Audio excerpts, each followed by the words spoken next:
Hello everyone, this is Paras Gupta, All India Rank 2।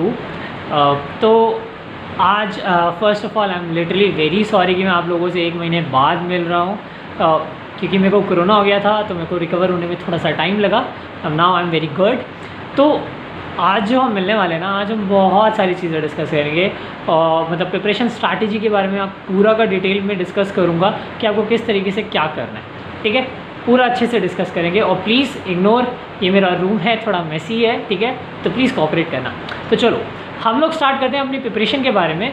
अब preparation ना हमारी start होती है, जैसे मान लो आप अभी स्टार्ट करना मतलब सीरियस होना शुरू हुए हो टूवर्ड्स द एग्जाम, एंड आपको सबसे पहली चीज़ क्या माइंड में रखनी है कि आपको अगस्त सितंबर तक और अक्टूबर जस्ट स्टार्ट, जैसे अक्टूबर या फिर सितंबर एंड और अक्टूबर फर्स्ट वीक तक अपना पूरा का पूरा सिलेबस कंप्लीट कर लेना है। That is literally very important. और सबसे बड़ी गलती आप लोग क्या करते हो ना कि आप क्वेश्चंस ना प्रैक्टिस तो कर लेते हो, क्वेश्चंस प्रैक्टिस करने के बाद बट आपको ये नहीं पता होता कि उसे एनालाइज कैसे करना है।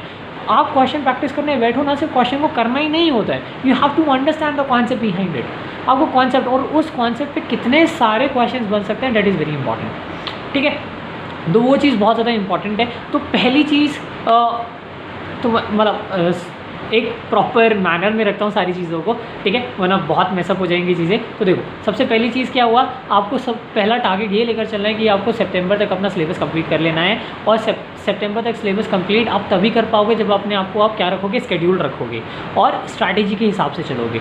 So for making the strategy मैं अपनी स्ट्रैटेजी नहीं बता सकता कि आपको किस किस तरीके से सिलेबस करना है। यू योरसेल्फ हैव टू सी कि आपका कंफर्ट जोन क्या है। आपको ऑर्गेनिक ज़्यादा पसंद है तो पहले ऑर्गेनिक को कंप्लीट कर लो, फिर फिजिकल देने इनऑर्गेनिक, जिस तरीके से आपको करना है उस तरीके से करो। ठीक है, लेकिन सितंबर तक आपका सिलेबस बिल्कुल अच्छे से कंप्लीट हो जाना चाहिए विद गुड क्वेश्चन प्रैक्टिस।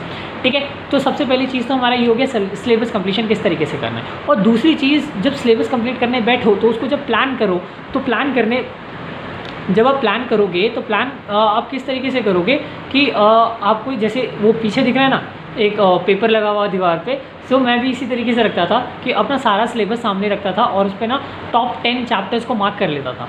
तो टॉप 10 चैप्टर्स और टॉप 20 चैप्टर्स, तो पहले मेरा ये टारगेट रहता था कि मैं टॉप 10 चैप्टर्स को अच्छे से कंप्लीट कर लूँ, पूरा रिवीजन करके विद ऑल क्वेश्चंस मैं सब कुछ कर लेता हूँ। और उसके बाद फिर टॉप 20 चैप्टर्स और फिर जितने भी एडिशनल चैप्टर करो वो आपकी क्या करती रहेगी, रैंक बूस्ट करती चली जाएगी। तो अपने आप को पूरा स्ट्रैटेजिकली चलो। और एक चीज़ और, जब भी आप अगले दिन जैसे आपको कल कुछ काम करना है तो उसको आप एक मतलब रात को ही प्लान करके बैठो। आपके पास एक डायरी होनी चाहिए जहाँ पे आप अपनी गलतियाँ लिखो और कल की प्लानिंग लिखो। कि जैसे मान लो कि आज मैंने कुछ अपना टाइम ज़्यादा फ़ोन में दे दिया, राइट, तो वो रात को मैं अपनी गलती एनालाइज करूँगा कि मेरा टाइम गया कहाँ, क्यों मैंने प्रोडक्टिव चीज़ नहीं कर पाया, क्या मेरे सोशल मीडिया डिस्ट्रैक्शन है, कि मेरी चीज़ क्या डिस्ट्रैक्शन है, राइट, वो मैं चीज़ नोट डाउन करूँगा और ये कोशिश करूँगा कि नेक्स्ट डे वो चीज़ ना हो। सो आपको भी यही चीज़ फॉलो करनी है। ठीक है, और try to give maximum time to studies, क्योंकि अगर आप ये 5 साल मेहनत कर लेते हो तो आगे आपके 50 साल आने वाले बहुत अच्छे हो जाएंगे, राइट। तो थोड़ा समझ रहे हो, थोड़ी मोटिवेशन भी रहेगी उस चीज़ से कि मतलब आगे वाले आपके 50 साल पूरी लाइफ सेट हो जाएगी अगर आप सिर्फ इन 5 साल में मेहनत कर लेते हो। तो आपको डिसाइड करना है कि आपको करना क्या, ये 5 साल मेहनत करनी है और 50 साल जीने हैं, या फिर 5 साल एंजॉय करके 50 साल मेहनत करनी है। That is very important. ठीक है, तो मैंने क्या डिस्कस कर लिया कि सिलेबस कंप्लीशन क्या होना चाहिए, और दूसरी बात मैंने क्या डिस्कस करी आपके साथ कि आपको किस तरीके से स्ट्रैटेजी बनानी है। मतलब सारी चीज़ें पेपर पे लिखो, पेपर पे लिख के टिक करते चले जाओ। जितने ज़्यादा उसमें अंदर टिक होते चले जाएंगे ना, देन यू विल ऑब्जर्व कि आप बहुत ज़्यादा मतलब मोटिवेशन मिलेगा कि हाँ अब इतने टिक हो गए हैं तो मेरा सिलेबस कंप्लीट होने लग गया है। ठीक है, और third thing which is very important जो आपकी रैंक लेकर आएगी, that is test series. Test series आप किसी की भी ज्वाइन करो, टेस्ट बहुत ज़्यादा इंपॉर्टेंट है, बहुत ज़्यादा। और टेस्ट को देना ही नहीं, टेस्ट को देने के बाद उसको एनालाइज करना इज़ वेरी इंपॉर्टेंट। एनालाइज किस तरीके से करते हैं, आप अपनी गलतियों को देखो और उन गलतियों को एक कॉपी में नोट डाउन करो। जितनी भी गलतियाँ हो रही हैं, दैट इज़ वेरी इंपॉर्टेंट, उन सबको आप एक कॉपी में नोट डाउन करो और उन गलतियों को अपनी ईगो पर लो कि ये क्वेश्चन मैंने गलत कैसे कर दिया, और उन गलतियों को हर हफ्ते रिवाइज़ करो कि ये चीज़ मैंने इस टाइम पर ये गलती की थी। और वो जब होगा क्या ना, जब आप उस चीज़ को लिख लोगे कॉपी में तो वो चीज़ ना माइंड में रिटेन रहती है। एक साइकोलॉजिकल होता है कि कोई चीज़ हम लिख लेते हैं ना तो वो हमारे माइंड में चलती रहती है कि हाँ वो उस टाइम हमारा हाथ चला था।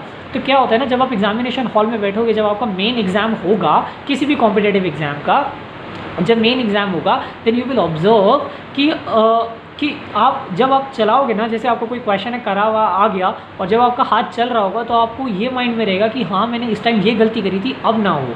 ठीक है, तो ये चीज़ बहुत ज़्यादा फ़ायदेमंद रहती है।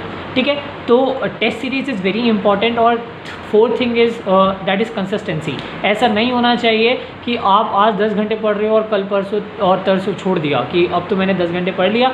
आप चाहे 2 घंटा पढ़ो यार दिन में, लेकिन रोज़ पढ़ो, दैट इज़ वेरी इंपॉर्टेंट, है ना। आपको रोज़ थोड़ा थोड़ा करना है और थोड़ा थोड़ा करते ही आपने पता है ना कि रैबिट और खरगोश और रैबिट और खरगोश तो एक ही होता है ना यार। हाँ, रैबिट और जो कछुआ वाली जो वो होती है रेस, सुना है ना, उसके अंदर कछुआ जीत जाता है, टॉर्टोइस जीत जाता है, राइट। तो यही चीज़ यहाँ पर होती है, मतलब टॉर्टोइस है कंसिस्टेंट है ना। तो it is just like in a marathon जहाँ पे आपको 10 महीने हैं अभी एग्ज़ाम के अंदर, 10 से 9 महीने हैं ऐसी कुछ है, तो आप उसके अंदर अपना एफर्ट्स पूरा पुट कर सकते हो, राइट। बहुत टाइम है आपके पास जहाँ पे आप अपनी रैंक को ला सकते हो, राइट। और मैं सिर्फ एग्जाम के लिए नहीं, मैं IIT JEE नीट सब के लिए बता रहा हूँ कि अगर ये स्ट्रैटेजी आपने फॉलो किया ना तो यू विल सी कि आपकी इंप्रूवमेंट बहुत अच्छी हो रही है ना। Question practice is very must, है ना। क्वेश्चन प्रैक्टिस करो, अच्छी बुक्स पढ़ो, है ना। अगर मैं बुक्स की बात कर लेता हूँ, ठीक है, मैंने कौन कौन सी बुक्स को फॉलो किया था।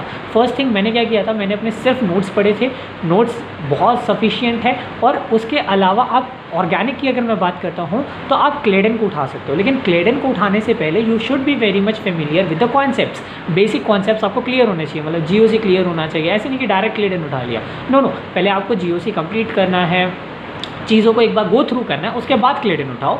और अगर बेसिक्स जो हैं आपके अगर स्ट्रॉन्ग नहीं है तो go for Bruce and Jerry March, उनके लिए आप जाओ तो यू विल सी कि आपका बेसिक्स भी बनते जा रहे हैं, ठीक है। और अगर मैं फिजिकल की बात करता हूँ तो फिजिकल के अंदर आपके पास पूरी शर्मा पठानी और KL कपूर मेरे हिसाब से बहुत सफिशिएंट है।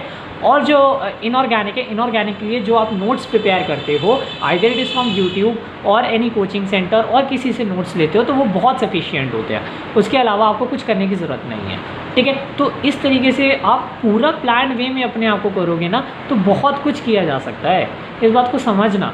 और अगर आप नहीं करोगे तो कौन करेगा यार, इस चीज़ को समझो ना, ठीक है। आप पहले ही हार मान के बैठ जाते हो, पहली हार मान के बैठ जाते हो कि यार इतना कंपटीशन है, कौन करेगा। अगर आप उससे लड़ने की आज हिम्मत जुटा लेते हो ना तो और जीत जाते हो उसमें, तो आप यू विल सी कि आपको फ्यूचर के अंदर कोई सी भी बड़ी प्रॉब्लम आ जाए आप उसे बहुत आसानी से टैकल कर लोगे। समझ रहे हो ना मेरी बात को। तो मैंने थोड़ा बहुत प्रिपरेशन स्ट्रैटेजी को डिस्कस किया, बहुत ब्रीफली डिस्कस किया है, बहुत फास्ट डिस्कस किया है, ठीक है।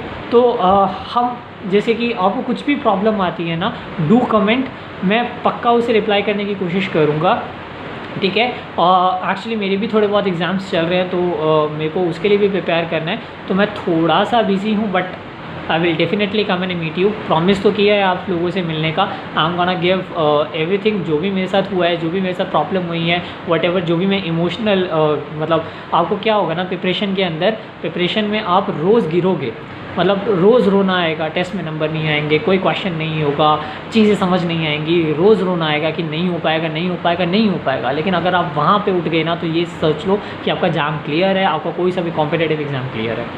समझ लेना कि उस टाइम आप सब कुछ कर लोगे अगर आपने वहाँ पे हिम्मत जुटा के आगे बढ़ना सीख लिया, ठीक है। उठो, पढ़ो, पूरा दिन लगाओ, पूरी रात लगाओ। एक जुनून होता है ना, एक पागलपन होता है उस चीज़ को पाने का, दैट इज़ वेरी इंपॉर्टेंट, है ना। अपना फ़ोन का वॉलपेपर IIT बॉम्बे लगा दो, पीछे मतलब अपने सामने IIT बॉम्बे का चार्ट लगा दो। अगर आपको बॉम्बे जाना है, जो भी आपका ड्रीम कॉलेज है जहाँ जाना है, उसका चार्ट लगाओ, उससे मोटिवेशन आती रहेगी, ठीक है। और उसको देखकर फॉलो करते चले जाओ।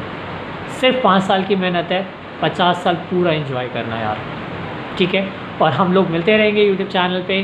Thank you so much and have a nice day. कुछ भी प्रॉब्लम है डू कमेंट, मेरे फेसबुक पे, मेरे इंस्टाग्राम पे मेरे को मैसेज कर देना। I definitely whenever I will get the time I will reply you, पक्का, आई लिटरली प्रॉमिस। और जो मैंने प्रॉब्लम फेस करी, I will not let you face the same problem in your preparation, either it is of NEET, JEE और JAM, CSI या NET और GATE, जो भी है हम सब लोग आपस में डिस्कस करेंगे और सब लोग साथ में उड़ेंगे, ठीक है, और ऊंचाइयों तक जाएंगे, ठीक है। चलो, all right, bye bye guys.